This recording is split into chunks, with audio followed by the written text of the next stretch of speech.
Bonsoir. Le juge Marc Nadon ne siégera pas à la Cour suprême du Canada dans une décision très attendue. Le plus haut tribunal du pays a statué que le juge fédéral ne répond pas aux critères requis pour occuper l'un des 3 fauteuils réservés au Québec.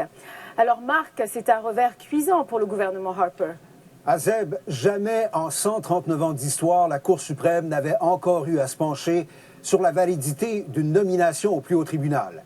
Et ce qui ressort aujourd'hui, c'est que le gouvernement perd sur toute la ligne. Il doit refaire ses devoirs. Drôle de coïncidence. Stephen Harper quittait pour l'Europe et 15 minutes plus tard, le plus haut tribunal donnait tort à son gouvernement 2 fois plutôt qu'une. La décision d'aujourd'hui, clairement, est historique.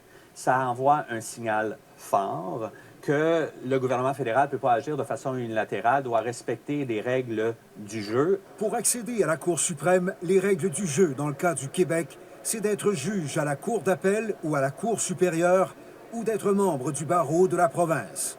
Or, Marc Nadon arrivait directement d'une cour d'appel fédérale et n'avait pas pratiqué au Québec depuis 20 ans. Mais pour le gouvernement Harper, son expérience passée était suffisante. La Cour suprême juge que non. On a donné une interprétation de l'article 6 qui est en lien direct avec cette idée de protection des spécificités du Québec. Pourquoi est-ce qu'on a 3 sièges à la Cour suprême du Canada? C'est parce que notre système de droit privé est civiliste. La Cour va encore plus loin. Le gouvernement n'a pas le droit de modifier la loi comme il l'a fait à l'automne pour assurer la nomination de son candidat. Est-ce qu'on peut changer ça? Eh bien, ce que la Cour nous dit, c'est non, à moins d'obtenir le consentement unanime des provinces. En pleine campagne électorale au Québec, les 2 principaux opposants crient victoire, mais pas pour les mêmes raisons. Je suis très heureuse de la décision de la Cour suprême.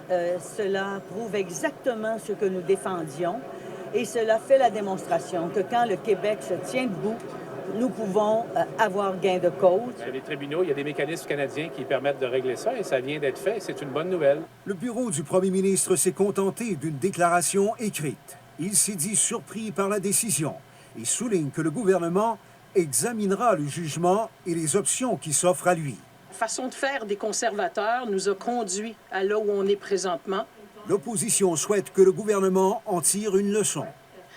On se retrouve 1 an plus tard avec un poste qui n'est pas comblé pour le Québec. Je pense que ça va au cœur du jugement du premier ministre.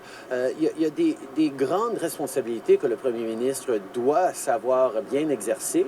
En attendant la suite des choses, la Cour suprême est toujours privée d'un juge. Et on ignore encore pour combien de temps elle le sera.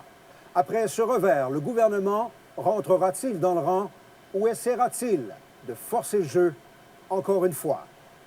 Ici Marc Godbout, Radio-Canada, Ottawa.